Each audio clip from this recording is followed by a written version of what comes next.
Break के बाद आप सभी दर्शकों का अन्नदाता में स्वागत है।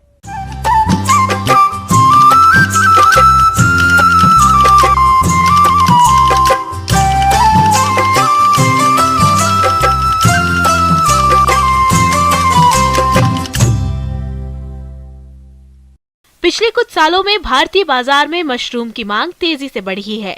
जिस हिसाब से बाजार में इसकी मांग है, उस हिसाब से अभी इसका उत्पादन नहीं हो रहा है।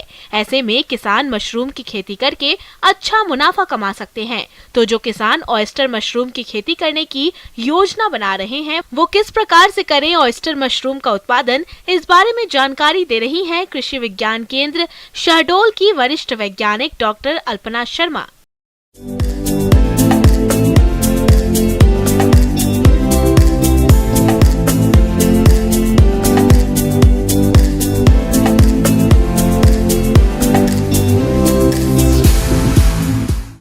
आजकल सभी किसान भाई जानना चाहते हैं कि मान लीजिए हमारे पास ज़मीन नहीं है, कृषक महिलाएं जानना चाहती हैं तो हम किस हिसाब से खेती का धंधा कर सकते हैं या कुछ आमदनी कमा सकते हैं।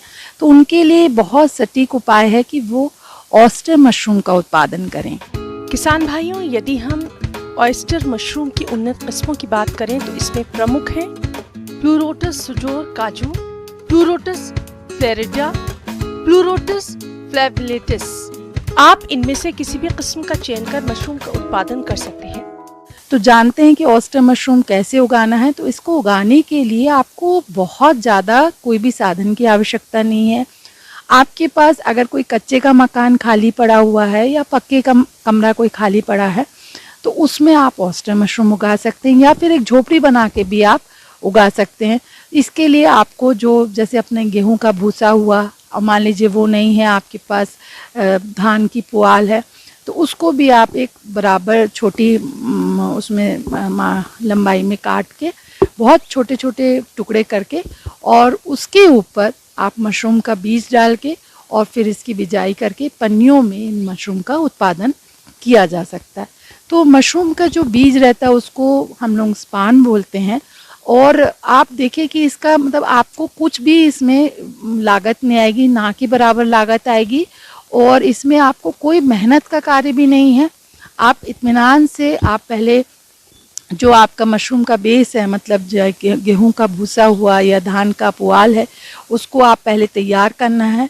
तो उसको आप जैसे फॉर्मेलिन और बेविस्टिन से आप ट्रीट करके उसको आप बिल्कुल उसमें सारे कीटाणु जो भी हैं उसको ख़त्म कर दिया जाता है। तो इसके लिए भूसा को 12 घंटे पहले मतलब फुलाना पड़ता है, और जब फुलाते हैं तो उस पानी में आपको एक निश्चित मात्रा में फॉर्मेलिन और बेविस्टिन का से उपचारित करना पड़ता है।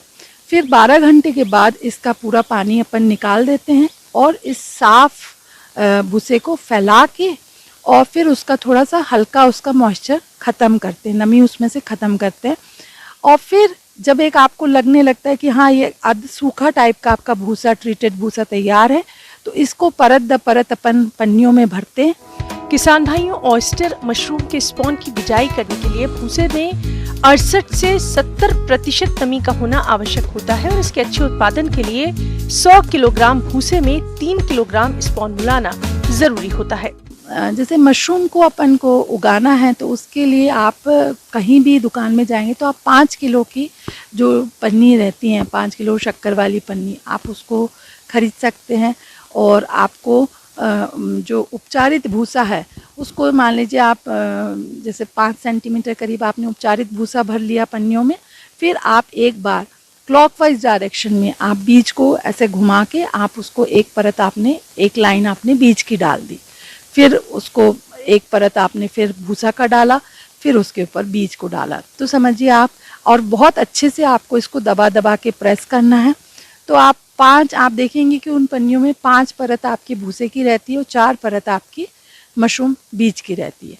और फिर ऊपर से आपने इसको बांध देना है रबर बैंड से अच्छे टाइट से, और फिर इसमें याद से आप इसको छेद ज़रूर करें, नहीं तो ये अपने अंदर ही खुद ही गल के पूरा ख़राब हो जाएगा मशरूम आपका।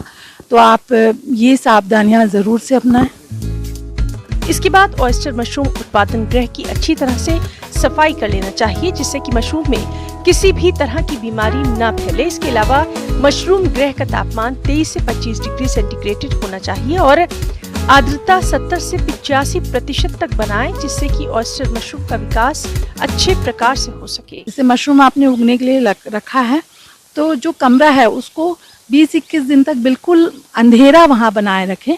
20-21 दिन तक उसको अंधेरा चाहिए और उसके बाद आप हल्का सा मतलब रोशनी जो आपने रोशनदान वगैरह में आपने कपड़ा या कुछ बांध के रखा उसको थोड़ा हटा दें, क्योंकि उस समय उनको थोड़ा सा उजाले की ज़रूरत पड़ती है।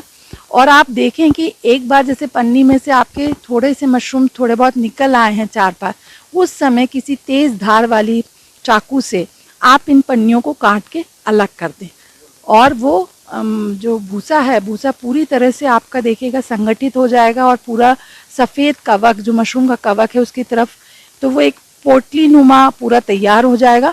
और उसको आप हमेशा मॉनिटर करें और उसको देखते रहें कि उसमें अगर नमी की कमी है तो थोड़ा हल्का फुल्का आप उसमें स्प्रे के माध्यम से उसको स्प्रे करें, पानी उसमें डाल दें और इसमें कुछ भी एक्स्ट्रा आपको खर्चा नहीं आएगा और बस आप मतलब समझिए कि आपको बहुत ज़्यादा इसमें मुनाफा होगा। एक पन्नी से लगभग आपको 2 से 2.5 किलो मशरूम उत्पादन होगा आपको। तो इस हिसाब से कृषक महिलाएं इस ऑयस्टर मशरूम का उत्पादन कर सकती हैं।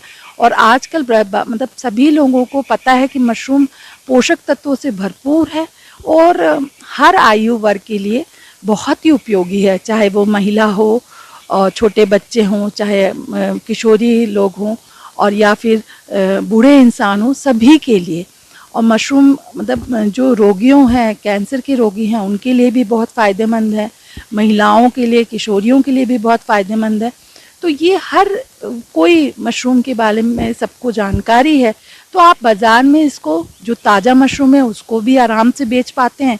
और मान लीजिए ताज़ा मशरूम आपका नहीं बिका तो आप मशरूम को सुखा के उसका सूखा बना के, शुष्का बना के, वो भी कई कंपनियां, कई व्यापारी लोग उसको भी लेते हैं, कई तरह के उत्पाद में उसका उपयोग करते हैं। आगे और भी है खेती बाड़ी से जुड़ी हुई बहुत सी रोचक जानकारियां। यहाँ रुकेंगे एक और छोटे से ब्रेक के लिए।